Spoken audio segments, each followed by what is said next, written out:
Smoking ছাড়তে চান? সবথেকে গুরুত্বপূর্ণ স্টেপ কোনটা জানেন?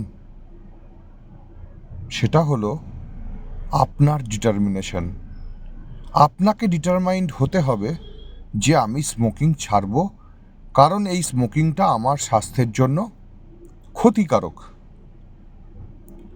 সেলফ ডিটারমিনেশন ছাড়া পৃথিবীতে কোনো ডাক্তার বা কোনো ড্রাগ বা কোনো থেরাপি আপনার স্মোকিংটাকে ছাড়াতে পারবে না। তাহলে আপনাকেই বদ্ধপরিকর হতে হবে মানসিকভাবে যে আমি স্মোকিংটা ছাড়ব, এবং একমাত্র সেই ক্ষেত্রেই আপনি পারবেন নিজে নিজে বা অন্য কোনো থেরাপির সাহায্য নিয়ে স্মোকিং থেকে বেরিয়ে আসতে হবে। স্মোকিং করে না এমন কোনো রোগ নেই। হ্যাঁ, আছে, 2-3টে রোগ আছে যেটা স্মোকিং হতে বাধা দেয়, কিন্তু 99% ক্ষেত্রে যে কোনো রোগে স্মোকিং একটা গুরুত্বপূর্ণ ফ্যাক্টর। তাই আপনার জীবনের যে কোনো সময় স্মোকিং ছেড়ে দেওয়াটা কিন্তু খুব গুরুত্বপূর্ণ।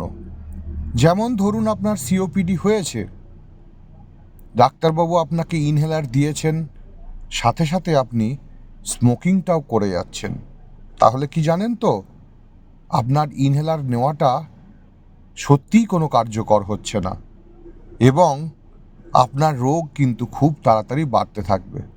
অথচ আপনি যদি স্মোকিং ছেড়ে দেন, শুধুমাত্র ওষুধ ইউজ করেন, তাহলে দেখবেন আপনার জীবনযাত্রার মান উন্নত হচ্ছে, আপনার রোগ ভালো থাকছে, এবং আপনি বেঁচেও থাকছেন অনেক দিন।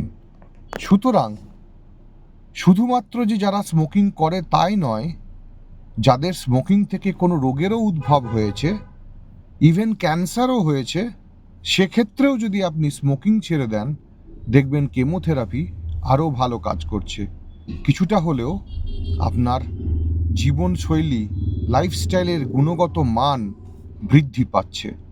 তাই যে কোনো সকালে উঠে আপনি একবার কথাগুলো ভেবে দেখুন যে আমাকে স্মোকিং ছাড়তে হবে। প্রয়োজনে তারপর আপনি ডাক্তারবাবুর কাছে যান। ডাক্তারবাবু কি করবে? আমাদের প্রোটোকলে স্মোকিং ছাড়ানোর উপায় হিসাবে 5টা এ আছে। এ মানে ইংরাজি ক্যাপিটাল লেটার এ। প্রথম এ কি বলছে? আস্ক, মানে আমি অ্যাজ এ ডক্টর আমি আমার পেশেন্টকে জিজ্ঞেস করব যে আপনি স্মোক ছাড়তে চান কি না, আপনার স্মোকিং ছাড়া উচিত। তারপরে আমি সেকেন্ড এতে যাব। সেকেন্ড এ মানে অ্যাডভাইস, আমি আমার রুগীকে অ্যাডভাইস করব যে হ্যাঁ মশাই, আপনি স্মোকিংটা ছাড়ুন, আর আপনার স্মোকিং করা উচিত হচ্ছে না। সাথে সাথে আমাকে তৃতীয় এতে যেতে হবে। তৃতীয় এ মানে অ্যাসেস, আমাকে অ্যাসেস করতে হবে, বুঝতে হবে যে আপনার মধ্যে সত্যিই সেই সদিচ্ছা আছে কি না। ডাক্তারকে বুঝতে হবে যে পেশেন্ট সত্যি সত্যি ইচ্ছুক কি না স্মোকিং ছাড়ার ব্যাপারে। যদি ডাক্তার মনে করে যে পেশেন্ট সত্যি সত্যি ইচ্ছুক, তাহলে ডাক্তার তার রুগীকে হেল্প করবে, মানে ফোর্থ এ মানে অ্যাসিস্ট করবে।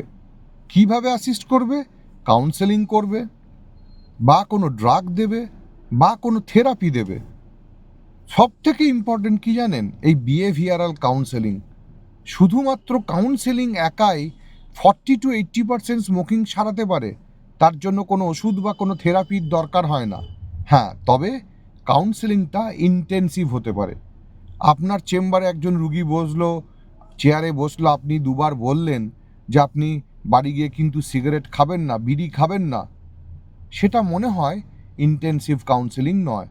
দোষটা তো আমাদেরও আছে, আমাদের হাতে এত সময় কম, আমাদেরকে এত পেশেন্ট কাভার করতে হয় সারাদিনে, আমরা রুগীকে যথাযুক্ত সময় দিতে পারি না। কিন্তু যদি ধরুন একজন রুগীকে আমি 10 মিনিট কাউন্সেলিং করি স্মোকিংয়ের বিপক্ষে এবং স্মোকিং ছাড়ানোর পক্ষে, তাহলে 3-5% রেট, স্মোকিং সিজেশন রেট কিন্তু বেড়ে যায়। এটা বিভিন্ন রিসার্চ পেপারে পরীক্ষিতভাবে প্রমাণিত। সুতরাং অ্যাজ এ ডক্টর আমার পেশেন্টকে সময় দিতে হবে, তাকে স্মোকিংয়ের সম্পর্কে যে যে সাইড এফেক্টগুলো আছে তাকে ব্যক্ত করতে হবে। যদি আমি করতে পারি, তারপরেও দেখলাম যে পেশেন্ট পেরে উঠছে না, তখন আমরা কিছু থেরাপি দিতে পারি, নিকোটিন রিপ্লেসমেন্ট থেরাপি, কিছু ড্রাগ দিতে পারি, যাতে তার স্মোকিং থেকে বেরিয়ে আসাটা অনেক সহজ হয়ে যায়। পঞ্চম এটা কি না অ্যারেঞ্জ, এটাও একটা গুরুত্বপূর্ণ স্টেপ। কি অ্যারেঞ্জ করবে ডাক্তার? Follow up. বেশিরভাগ ক্ষেত্রেই ধরুন আপনি 10 মিনিট কোনো রুগীকে সময় দিলেন, তাকে ধূমপান সম্পর্কিত বাজে বাজে কথা বললেন এবং তাকে বোঝালেন যে তার ধূমপান ছেড়ে দেওয়াটা কতটা দরকার, কিন্তু সেই পেশেন্টও আপনার চেম্বারে আর এলো না, আপনিও সেই পেশেন্টের কথা ভুলে গেলেন। দেখবেন 1 সপ্তাহ পরে রুগীটা আবার স্মোকিং করা শুরু করে দিয়েছে।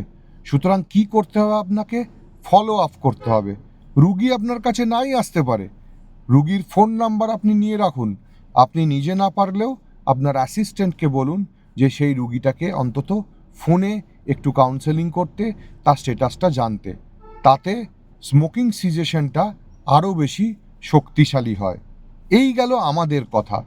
এবার আসি কিছু থেরাপির কথা। থেরাপি মানে কি? Nicotine replacement therapy. যখন রুগী চেষ্টা করছে, তার মধ্যে সদিচ্ছা আছে, কিন্তু তারপরেও সে পেরে উঠছে না, তখন আমরা এটা ব্যবহার করতে পারি। স্মোকিংয়ের মধ্যে নিকোটিন, যেটা আমাদের আসক্তি বাড়ায়, যেটা আমাদের সিগারেটের উপর ডিপেন্ডেন্ট করে তোলে, এবং তার জন্য কি হয়, সিগারেটের মধ্যে আরও যে 5,000 থেকে 10,000 বাজে কেমিক্যালস থাকে, সেগুলোতে আমরা এক্সপোজড হই, যেগুলো আমাদের মধ্যে বিভিন্ন রোগ, ক্যান্সার এগুলো তৈরি করে। এবং মেন কালপ্রিটটা কিন্তু সেই নিকোটিন, কারণ নিকোটিন আসক্তি বাড়ানোর জন্যই আমরা সেই কেমিক্যালসে এক্সপোজড হই। তাহলে যদি আমরা কিছু জিনিস দিতে পারি যে সেখানে সেই কেমিক্যালস নেই, শুধু নিকোটিনটাই আছে, তাহলে আমাদের আসক্তিটা বজায় থাকবে, অথচ আমরা বিড়ি সিগারেটে এক্সপোজড হব না। তাহলে সেই থেরাপিটা হচ্ছে নিকোটিন রিপ্লেসমেন্ট থেরাপি। সেটা কীভাবে দেওয়া যায়? চুইং গাম হিসাবে দেওয়া যায়, ট্রান্সডার্মাল প্যাচ, চামড়ার একটা প্যাচ হিসেবে দেওয়া যায়, নেজাল স্প্রে হিসেবে দেওয়া যায়। এরকম বিবিধ উপায় আছে, সেটা লোকাল অ্যাভেলেবিলিটির উপর ডিপেন্ড করে আমরা দিয়ে থাকি। 12 সপ্তাহের একটা কোর্স হয় ইউজুয়ালি।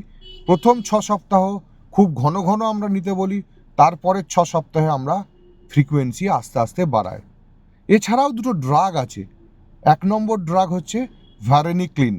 এই ভারেনিক্লিন ড্রাগটা কি করে না, ব্রেনের যে রিসেপ্টরটার উপর নিকোটিন বসে, সেই আলফা 4 বিটা 2 রিসেপ্টর, সেই রিসেপ্টরটাকে ভারেনিক্লিন গিয়ে ব্লক করে দেয়, যাতে সেখানে নিকোটিন আর বসতে না পারে।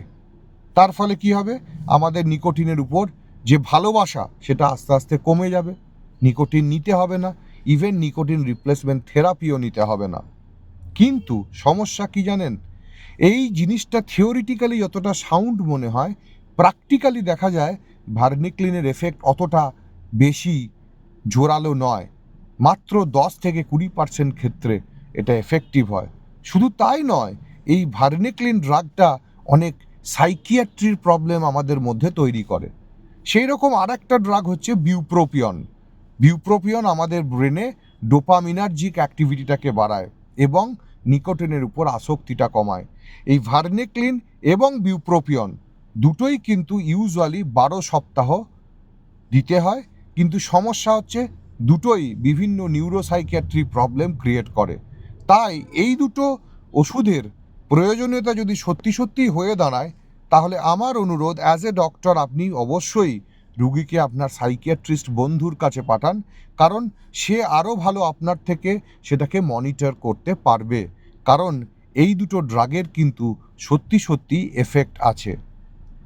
লাস্ট যে কথাটা আমি বলবো সেটা হচ্ছে, আপনার রুগীকে, আপনি একজন ফ্যামিলির সদস্য হওয়া হিসেবে আপনার রুগীরও উপরও আপনার একটা দায়িত্ব থেকে থাকে। আপনি কখনোই আপনার রুগীকে বা আপনার বাবাকে বা আপনার দাদাকে যারা স্মোক করছে তাদেরকে তুচ্ছ তাচ্ছিল্য করবেন না। বোঝাবেন যে সে ফ্যামিলির কাছে কতটা গুরুত্বপূর্ণ। সে না থাকলে ফ্যামিলিটা কোথায় যেতে পারে, ফ্যামিলিটা শেষ হয়ে যেতে পারে। তাকে বোঝাবেন যে আমরা তার সাথে আছি। সে যদি স্মোকিংটা ছাড়তে পারে তাহলে আমরা সবাই ভালো থাকব। এটা আপনার একজন সদস্য হিসাবেও কিন্তু নৈতিক দায়িত্ব। তবে গিয়েই আমরা স্মোকিং সিজেশনটাকে পুরোপুরি 100% সাকসেসফুল করতে পারি। জানেন তো, জীবনে কোনো কাজই কঠিন নয়। যদি আপনি বদ্ধপরিকর হন, ভাবেন যে আমি এটা পারবই, তাহলে কিন্তু পারবেনই। আমার এই ভিডিওটা যদি আপনাদের ভালো লেগে থাকে তাহলে কাইন্ডলি একটু লাইক করুন, শেয়ার করুন। ভালো থাকবেন এবং আশা করি আপনার ফ্যামিলি মেম্বারদের উপর যত্নবান হবেন এবং এই স্টেপগুলো গ্রহণ করতে পারেন যাতে তার স্মোকিং থেকে বেরিয়ে আসার সাকসেস রেটটা বাড়ে। নমস্কার।